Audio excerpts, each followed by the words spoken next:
Hello friends, welcome to the political philosopher. Friends, आज हम लोग बहुसंस्कृतिवाद के तीसरे पार्ट की तरफ आगे बढ़ रहे हैं। तो आज हमारा जो तीसरा पार्ट है, तीसरा एंड लास्ट पार्ट होगा ये। ठीक है। और भीखू पारिक के आइडियाज़ को हम पढ़ेंगे इसमें। और इसमें देखेंगे कि सबसे पहले भीखू पारिक जो बहुसंस्कृतिवाद से संबंधित विचारक हैं, इनकी जो मोस्ट इम्पॉर्टेंट बुक है, ठीक है, rethinking multi culturalism, cultural diversity and political theory. ये मोस्ट इंपॉर्टेंट बुक है, आप इसको जरूर याद करके जाएं, क्योंकि यह नेट के एग्जाम में 3 बार आ चुका है अब तक। ठीक है। तो भीखू पारिक से क्वेश्चन आते हैं, पर मोस्टली क्वेश्चन जो आते हैं वो बिल किमलिका से आते हैं। ये बात आप ध्यान रखना। तो ये वाली बुक बहुत ज़्यादा इंपॉर्टेंट है, तो ये बुक आप जरूर याद रखना, रीथिंकिंग मल्टी कल्चरलिज्म। और बुक का पूरा नाम याद रखना, cultural diversity and political theory. इन्होंने बिल किमलिका के विचारों का विरोध किया है। अब देखिए, भिखू पारिक ने कहा कि राष्ट्रीय अल्पसंख्यकों तथा अप्रवासी व शरणार्थियों के बीच में भेदभाव करना उचित व न्यायसंगत नहीं है। भिखू पारिक ये बताना चाहते हैं कि जो राष्ट्रीय अल्पसंख्यक है, ठीक है, जो किसी एक राष्ट्र में रह रहे हैं, किसी देश में रह रहे हैं, अगर वो अल्पसंख्यक हैं और किसी दूसरे देश का व्यक्ति वहां पे आके कुछ किसी दूसरे देश में रह रहा है, ठीक है, तो ये कहना चाह रहे हैं कि जो राष्ट्रीय अल्पसंख्यक हैं, जो अप्रवासी हैं और जो शरणार्थी हैं, इनके बीच में कभी भी भेदभाव करना नहीं चाहिए, क्योंकि अगर हम ऐसा भेदभाव करेंगे तो यह न्यायसंगत नहीं होगा।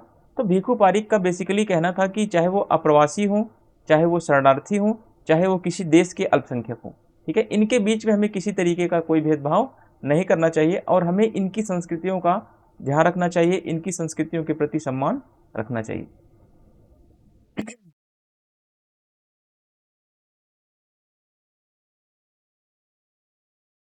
उन्होंने इस बात का भी खंडन किया कि बहुसंस्कृतिवाद केवल उदार समाज का ही अंग है।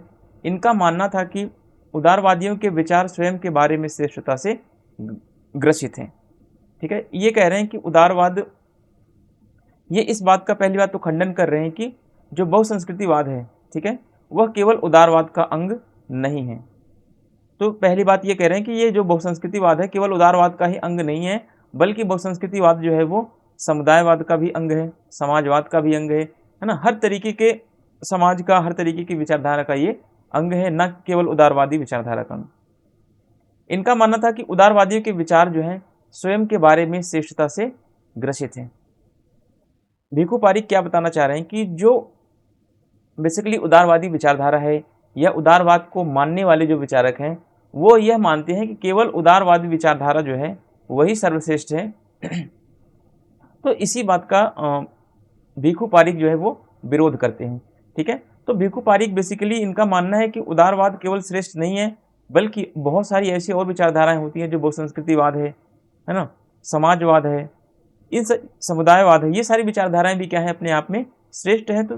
तो जो ये केवल भ्रम एक बना हुआ है कि उदारवादी विचारधारा ही अच्छी है, तो ये विचारधारा ऐसा नहीं होना चाहिए किसी विचारधारा के प्रति कि हम केवल एक ही विचारधारा को श्रेष्ठ मान करके चलिए, बल्कि हमें बहुसंस्कृतिवाद पर भी हमें अपना फोकस करना चाहिए। ठीक है, इन्होंने संस्कृतियों के मध्य संवाद का समर्थन किया।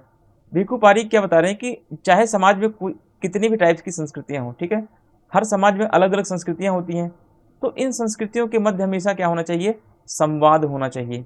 संवाद के माध्यम से ही हर संस्कृतियों का विकास हो सकता है।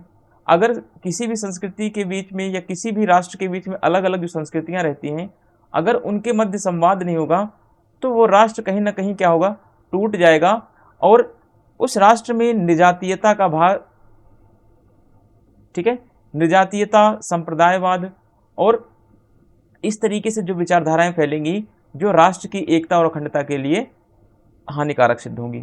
ठीक है, तो इन्होंने, भिखू पारिक का जो उद्देश्य है, ये कह रहे हैं बहुसंस्कृति, जितनी भी संस्कृतियां होती हैं, चाहे वो किसी भी राष्ट्र की संस्कृतियां हों, ठीक है, उनके मध्य आपस में संवाद होना चाहिए, बातचीत होना चाहिए, क्योंकि किसी भी समस्या का बातचीत के माध्यम से ही हल किया जा सकता है। अगर समाज में अल्पसंख्यक जो हैं, ठीक है, जो समाज में माइनॉरिटी हैं, अगर वो प्रताड़ित हैं, तो ये बातचीत के माध्यम से ही संभव हो सकता है कि क्या उनकी क्या समस्याएं हैं। अगर अल्पसंख्यक जो है बहुसंख्यकों से बात नहीं करेंगे, या फिर बहुसंख्यक जो है अल्पसंख्यकों की बात नहीं सुनेंगे, तो कहीं ना कहीं समाज में क्या होगी, अराजकता की स्थिति उत्पन्न हो जाएगी। तो ये थे भीखू पारिक के विचार। अब हम देखेंगे बहुसंस्कृतिवाद की आलोचना क्यों की जाती है।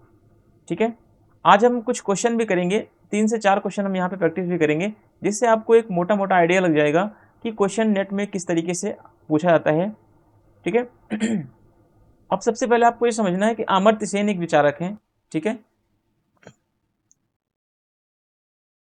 जो क्षमता की समानता की बात करते हैं। बेसिकली ये समतावादी विचारक हैं,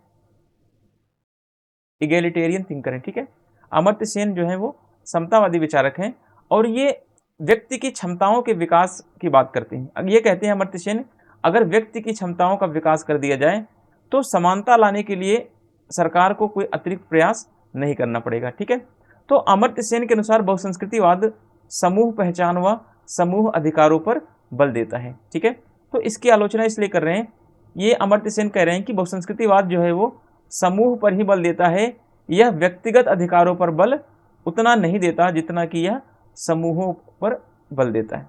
ठीक है, नेक्स्ट पॉइंट है, यह समूहवाद व्यक्तिगत स्वतंत्रता व आत्म विकास के लिए क्या है, खतरा है।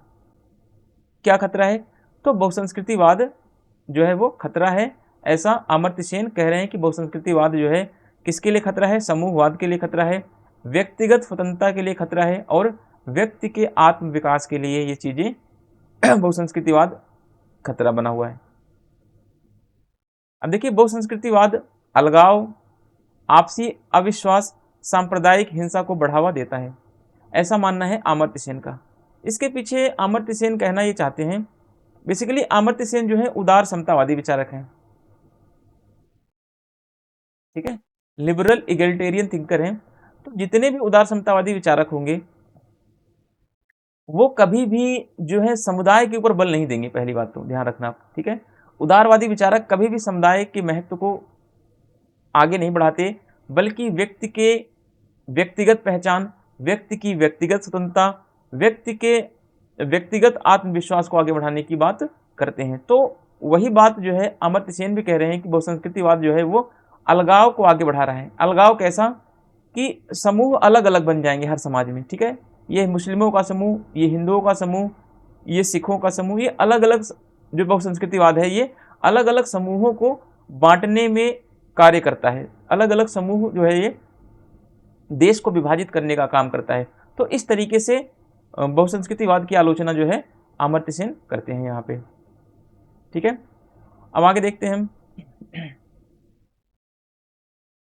रूढ़िवाद राष्ट्रवाद व राष्ट्रीय एकीकरण पर बल देता है तथा वह बहुसंस्कृतिवादी समाज को खंडित व संघर्षग्रस्त समाज मानता है, जिसमें विभिन्न समुदायों के मध्य संदेह, संघर्ष व हिंसा होती है। देखिए, अब अमर्त्य सेन क्या कहना चाहते हैं कि रूढ़िवाद राष्ट्रवाद व राष्ट्रीय एकीकरण पर बल देता है। ठीक है, रूढ़िवाद क्या करता है, रूढ़िवाद जो है वो राष्ट्रीय एकता और राष्ट्रवाद को आगे बढ़ाता है, और वहीं बहुसंस्कृतिवाद क्या करता है, बहुसंस्कृतिवाद जो है समाज को अलग अलग संस्कृतियों में तोड़ता है, अलग अलग संस्कृतियों में, अलग अलग समुदायों में विभाजित करता है। ठीक है, जिसका कारण क्या बनता है, जिसके कारण समाज में, समुदायों में, अलग अलग समुदायों के मध्य क्या होता है, संदेह उत्पन्न होता है, अलग अलग समुदायों में संघर्ष होती है, अलग अलग समुदायों में हिंसा होती है, जिसके कारण देश का विकास नहीं हो पाता। तो ये सब क्या है, अमर्त्य सेन के द्वारा बहुसंस्कृतिवाद की आलोचना की गई। अब कभी इस तरीके से इतना डिटेल में क्वेश्चन नेट में नहीं पूछता, बहुत करेगा ऑप्शन आपसे 4 दे देगा कि निम्नलिखित में से किसने बहुसंस्कृतिवाद की आलोचना की, अमर्त्य सेन ने, ठीक है, इस तरीके से दे देगा, या फिर दे देगा बिल किमलिका ने, या दे देगा भीखू पारिक ने, या फिर दे देगा डेरिडा ने। तो इस तरीके से 4 ऑप्शन दे देगा। तो आपको इतना मतलब कॉमन चीज़ें याद रखनी है, जिससे कि आप इजीली से क्वेश्चन टैकल कर लें आसानी से। ठीक है, तो बहुत डिटेल में इतना क्वेश्चन नहीं पूछेगा कि रूढ़िवाद के ऊपर जाएगा और यहाँ पे जाएगा। तो बस आप केवल कॉन्सेप्ट को समझ के रखेंगे तो सारी चीज़ें आपके लिए ईजी हो जाएंगी। चलिए,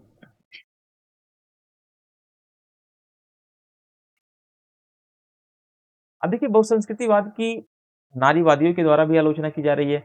अब नारीवादी क्या बोल रहे हैं देखिए, नारीवादियों के अनुसार बहुसंस्कृतिवाद की अल्पसंख्यक अधिकार व मान्यता की राजनीति जो है वो पितृसत्तात्मकता की परंपराओं को ही बढ़ाती है। अब देखिए नारीवादी क्या आरोप लगाती है बहुसंस्कृतिवाद के ऊपर, कि नारीवादी कह रहे हैं बहुसंस्कृतिवाद जो है, ठीक है, ये अल्पसंख्यक अधिकारों को ही बढ़ाता है, यह महिलाओं के अधिकारों की बात नहीं करता, ठीक है। यह जो है बहुसंस्कृतिवाद पैट्रियार्की को आगे बढ़ाता है, पितृसत्तात्मकता की राजनीति को आगे बढ़ाता है, यह जो है पैट्रियार्की की परंपराओं को आगे बढ़ाता है, यह महिलाओं के अधिकारों की बात नहीं कर रहा, यह महिलाओं की शिक्षा की बात नहीं कर रहा, यह महिलाओं के राजनीति में भाग लेने की बात नहीं कर रहा।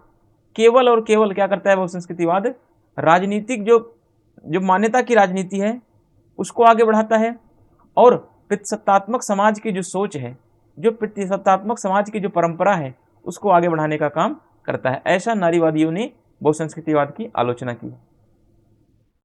अब देखिए नारीवादियों के अनुसार बहुसंस्कृतिवाद में नारियों के अधिकारों पर अलग से विशेष ध्यान नहीं दिया गया है, तो ये पॉइंट आप जरूर ध्यान रखें, ठीक है। तो नारीवादी क्या बोल रही हैं कि नारीवादी कह रही हैं कि बहुसंस्कृतिवाद जो विचारधारा है इसमें महिलाओं के अधिकारों को लेकर के कहीं अलग से कोई बात नहीं की गई है, तो इसलिए भी इसकी आलोचना होती है। अब अगले थिंकर है शोसन मोलर ओकिन, ठीक है, इनकी फेमस बुक है, एक बुक तो इनकी जस्टिस जेंडर एंड फैमिली है, आप याद कर लें, यहां पे लिख लें, sorry, justice gender and family, Susan Moller Okin, ठीक है, इनकी बुक है। और वही दूसरी तरफ मोस्ट इंपॉर्टेंट बुक जो दूसरी है इनकी, is multiculturalism bad for women, ठीक है। तो इसमें इन्होंने बताया है कि बहुसंस्कृतिवाद में कुछ प्रमुख बातों पर ध्यान नहीं देता, जैसे महिलाओं के अधिकारों के ऊपर बहुसंस्कृतिवाद जो है वो ध्यान नहीं देता है। तो सुसान मोलर ओकिन जो कह रहे हैं कि क्या बहुसंस्कृतिवाद महिलाओं के लिए बुरा है, ठीक है। तो इस तरीके से इन्होंने एक क्वेश्चन मार्क उठाया है, और इन्होंने बताया कि बहुसंस्कृतिवाद जो है किसी किसी मामले में अच्छा है, लेकिन बहुसंस्कृतिवाद में बहुत सारी कमियां हैं। वो कमियां क्या हैं कि यह महिलाओं के अधिकारों की बात नहीं करता, ठीक है, क्योंकि ये नारीवादी विचारक हैं सोशल मोरल ओकिन, तो इनका उद्देश्य क्या है, महिलाओं के अधिकारों को लेकर के बात करना।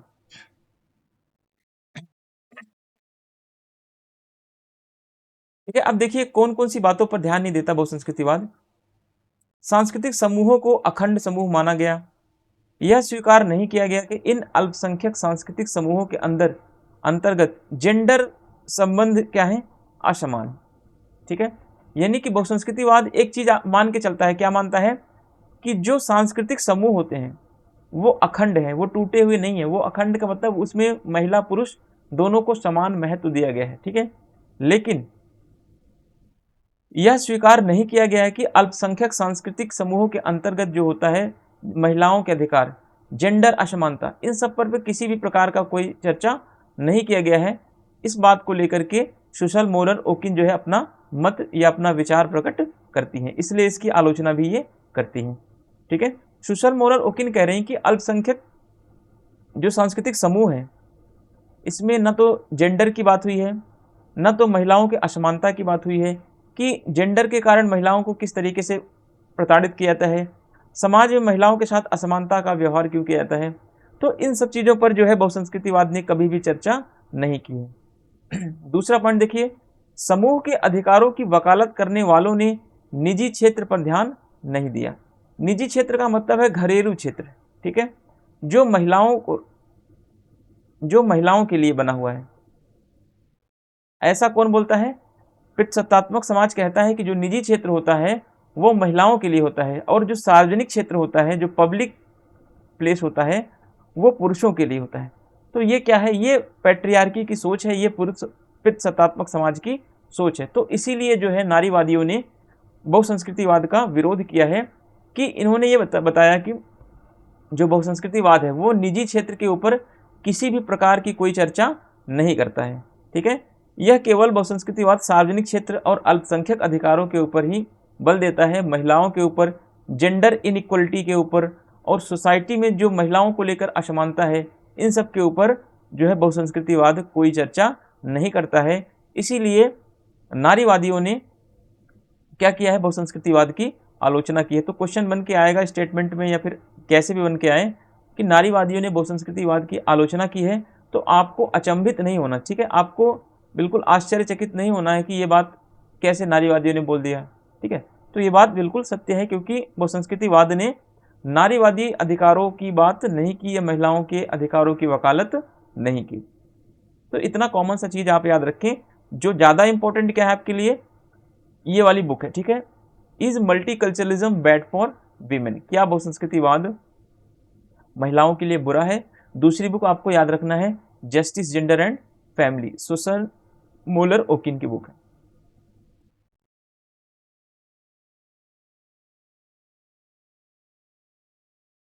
अगली फेमिनिस्ट थिंकर हैं, अगली नारीवादी विचारक ब्रायन बेरी हैं। इन्होंने अपनी बुक कल्चर एंड इक्वलिटी, ठीक है, कल्चर एंड इक्वलिटी 2001 में लिखी। इसमें इन्होंने बहुसंस्कृतिवाद की तीव्र आलोचना की। तो आपको एक चीज पता चल गया होगा कि जितने भी नारीवादी विचारक हैं, ठीक है, उन्होंने बहुसंस्कृतिवाद की आलोचना की। अब मैंने खास खास कुछ इंपॉर्टेंट फेमिनिज्म थिंकर के बारे में मैंने चर्चा कर दी, जैसे सोशल मोलर ओकिन, ठीक है, ब्रायन बेरी, फिर आगे हम चर्चा करेंगे। फिर देखिए, ब्रायन बेरी के अनुसार बहुसंस्कृतिवाद सांस्कृतिक विशिष्टता पर जोर देता है, जिस कारण आर्थिक व राजनीतिक विकास के मुद्दे जो हैं वो पीछे छोड़ जाते हैं, ठीक है। तो ब्रायन बेरी का उद्देश्य क्या है, ये कह रहे हैं कि बहुसंस्कृतिवाद सांस्कृतिक विशिष्टता पर ज़्यादा फोकस करता है, ठीक है, यानी कि कल्चरल स्पेसिफिसिटी पर ज़्यादा फोकस कर रहा है, जिसके कारण बहुत सारे और सेक्टर ऐसे होते हैं जो पीछे छूट जाते हैं। वो सेक्टर कौन कौन से हैं, आर्थिक क्षेत्र हैं वो, और पॉलिटिकल सेक्टर हैं, ठीक है। आर्थिक और राजनीतिक क्षेत्र क्या होते हैं, पीछे छूट जाते हैं, जिसकी वजह से इन्होंने ब्रायन बेरी ने इसकी आलोचना की। अब देखिए, एग्जाम से रिलेटेड आपके सामने कुछ इंपॉर्टेंट फैक्ट हैं, जिसको आपको बिना किसी संदेह के याद कर लेना है, क्योंकि ये अब तक नेट में 4 बार आ चुका है कहीं ना कहीं, ठीक है। तो आप इसको बिना किसी संदेह के आप क्या करें, इसको रट लें जैसे भी आप समझें इसको, ठीक है। तो भिन्नता की राजनीति किसने दी है, आयरिस मेरियम यंग ने। तो आपके लिए एक काम और है कि आयरिस मेरियम यंग की कम से कम एक बुक तो जरूर आप याद रखें, ठीक है। चार्ल्स टेलर के बारे में मान्यता की राजनीति है, इनसे आप 2 बुक जरूर याद रखें। मैंने आपको पिछली वीडियो में भी कहा था कि चार्ल्स टेलर की कौन कौन सी बुक है, the sources of the self एक बुक है, ठीक है। दूसरी बुक का आप नाम बताएं कमेंट करके, ठीक है। फिर उदार समतावादी बहुसंस्कृतिवाद की बात किसने की, उदार समतावादी बहुसंस्कृतिवाद का सिद्धांत बिल किमलिका ने दिया, ठीक है। फिर संवाद आधारित बहुलवादी बहुसंस्कृतिवाद किसने दिया, भिखु पारिक ने दिया। बहुसंस्कृतिवाद संविधानवाद किसने दिया, तो जेम्स टूली ने दिया। तो इस तरीके से आपको ये सारी चीजें याद रखनी है, ठीक है। फिर नेक्स्ट है इच्छा स्वेच्छा तंत्रवादी बहुसंस्कृतिवाद का सिद्धांत किसने दिया, सी कुकथास ने दिया। तो आपको इतना अभी डिटेल में सारी चीज़ों को पढ़ने की ज़रूरत नहीं है, क्योंकि जितना मैंने ऊपर पढ़ा दिया है, इसके अलावा आपको नेट में एग्ज़ाम में आने वाला नहीं है क्वेश्चन। और इतना कहीं कोई भी टीचर या एग्जामिनर या फिर कहीं कोई इतना डिटेल में पढ़ने की आपको इतनी आवश्यकता नहीं है। बस जितना मैंने बताया हुआ है, क्योंकि आपको एग्ज़ाम पास करना आपका उद्देश्य है, ठीक है।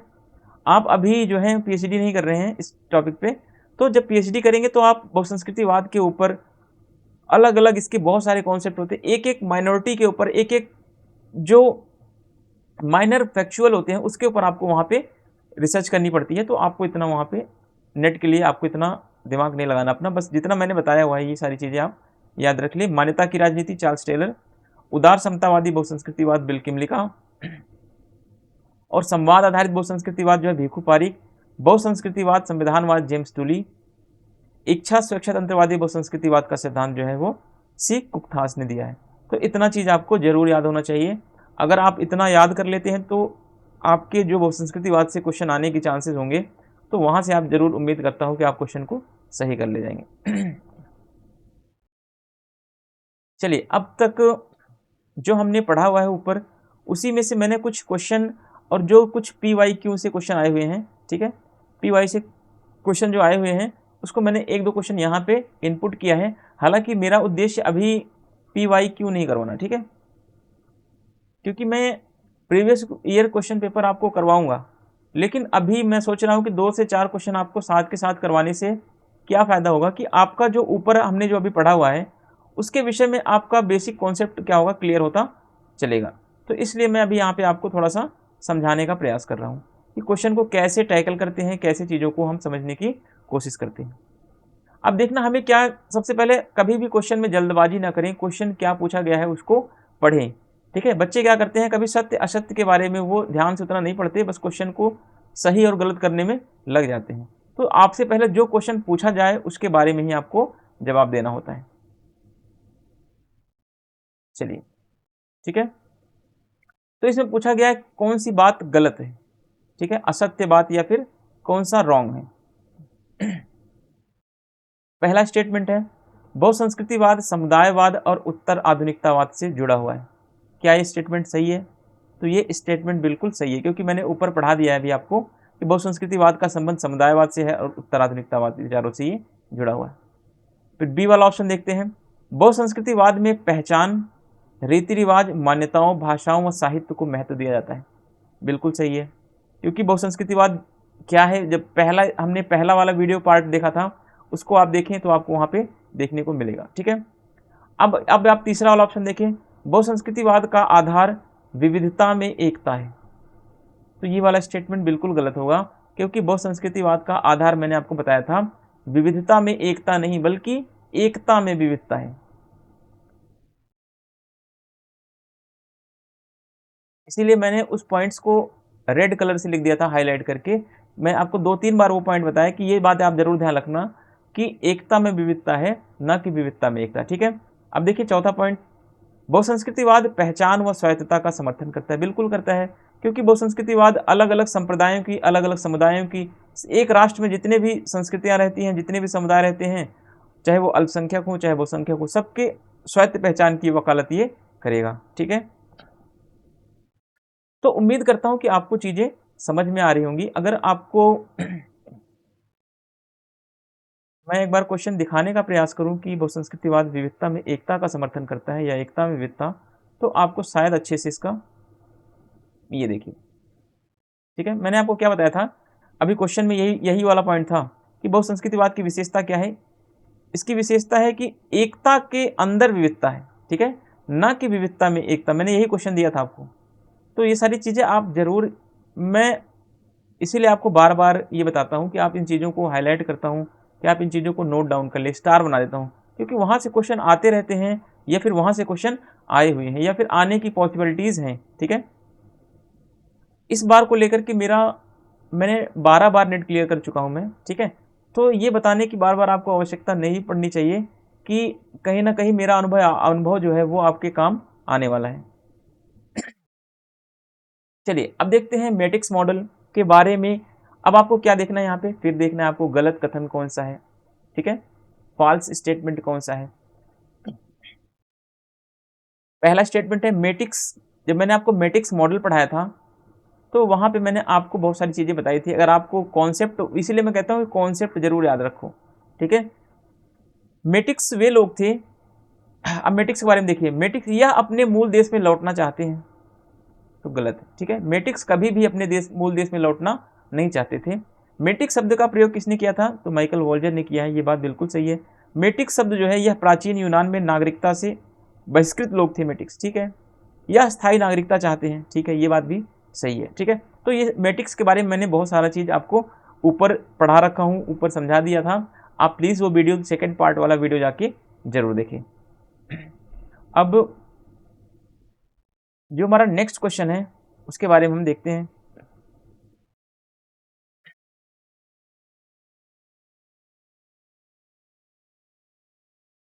ठीक है, अब देखिए ये वाला क्वेश्चन मैं आपको देता हूँ होमवर्क के लिए, आंसर बताएं। अगर आपने वीडियो देखा होगा कि किसने बहुसंस्कृतिवाद को एकांतवादी सिद्धांत कहा है।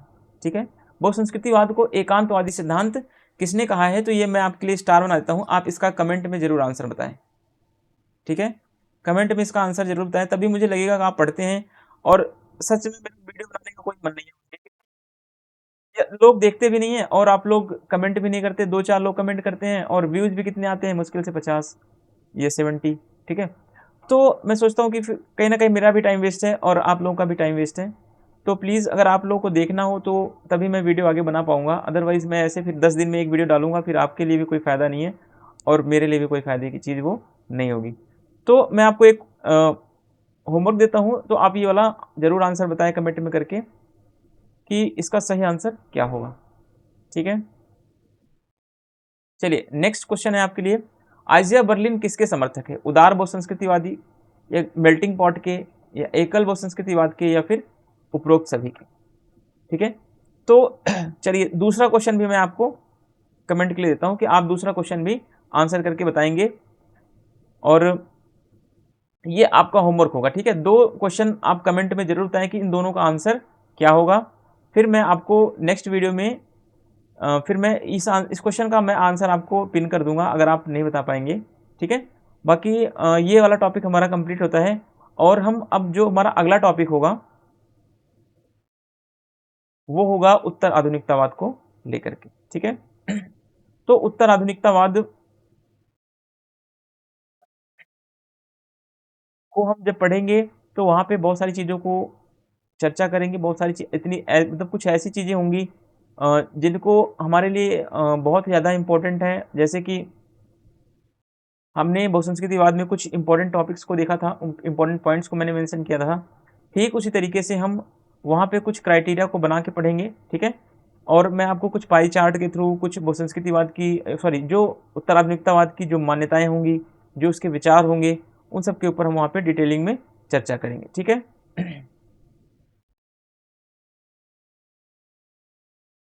तो अभी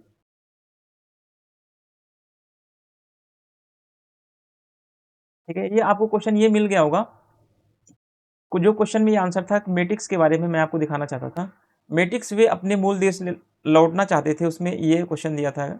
तो ये आंसर क्या था वो गलत था, ये बिल्कुल सही है। मेटिक्स कभी भी अपने जिस देश से आए हैं वो कभी भी उस देश में वापस नहीं जाना चाहते। तो मेटिक्स शब्द का प्रयोग किसने किया था? माइकल वॉल्जर ने, ठीक है? तो ये सब आप ध्यान, मैंने पढ़ा रखा है सारा, तो ये आप ध्यान रखना, ठीक है?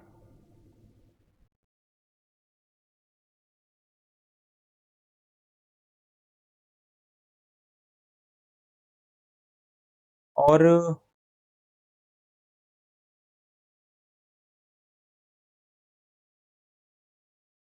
फिर अब हम वीडियो को यहीं पे ख़त्म करते हैं, क्योंकि अब हम नेक्स्ट पार्ट जो पढ़ेंगे वो हमारा होगा, नेक्स्ट वीडियो जो होगा हमारा उसमें हम देखेंगे उत्तर आधुनिकतावाद क्या है, उत्तर आधुनिकतावाद के प्रकार, उत्तर आधुनिकतावाद, पोस्ट मॉडर्निज्म, ठीक है? अगर आप लोग कमेंट करेंगे तो कमेंट करके बताएंगे कि डेली वीडियो आपको चाहिए, तो मैं डेली डेली वीडियो कोशिश करूंगा कि अपलोड कर दूंगा, ठीक है? क्योंकि ये वीडियो मैं बना चुका था, बट आज मैं इसके पहले भी 2-3 वीडियो बना चुका हूँ, बट आज मैंने इसलिए इस वीडियो को बनाया क्योंकि आप लोग मतलब ना तो कमेंट करके बताते हैं कि वीडियो में आपको चाहिए कि नहीं चाहिए आगे की, और कोशिश आप लोग ये करते हैं कि आप सोचते हैं कि वीडियो को ना देखा जाए, ठीक है? आपकी कोशिश ये रहती है आप वीडियो को नहीं देखना चाहते हैं और आप केवल पीडीएफ पढ़ के पास होना चाहते हैं, ठीक है? तो पीडीएफ पढ़ने से अच्छा आप बुक ले लीजिए। मैं आपकी बुक लिस्ट बता देता हूँ। आप राजेश मिश्रा सर की बुक आती है वो ले लीजिए, ठीक है? ओपी गाबा की बुक आती है वो ले लीजिए, और इन 2 बुक से आपका इनफ हो जाएगा। और यूथ कंपटीशन टाइम्स की क्वेश्चन पेपर आते हैं PYQ, अगर आपके अंदर सामर्थ्य है पढ़ने की, आपके अंदर अंडरस्टैंडिंग है, तो आप इस बुक से भी पढ़ के पास सकते हैं। तो पीडीएफ कोई आपको पीडीएफ कोई एक रास्ता नहीं देगा पास होने के लिए, ठीक है? जब आप वीडियो को समझ जाएंगे, जब आपका मेन कॉन्सेप्ट क्लियर हो जाएगा, तब आपके सामने पीडीएफ मिले ना मिले कोई महत्व तो नहीं रखता, आप बुक से भी चीज़ों को समझ सकेंगे, ठीक है? तो ये उन लर्नर्स के लिए बता रहा हूँ जो अभी स्टार्ट कर रहे हैं तैयारी अपनी, उनके लिए मैं बातें कर रहा हूँ। अदरवाइज जो स्टूडेंट्स काफ़ी टाइम से तैयारी कर रहे हैं उनके लिए तो ना तो वीडियो ज़रूरी है और ना ही कोई बुक ज़रूरी है, मैं जहाँ तक ये मानता हूँ, क्योंकि वे अपने आप को ज़्यादा बुद्धिमान समझते हैं, ठीक है? होना भी चाहिए वैसे। चलिए मिलते हैं अब अगले वीडियो में। Thank you, thanks for watching.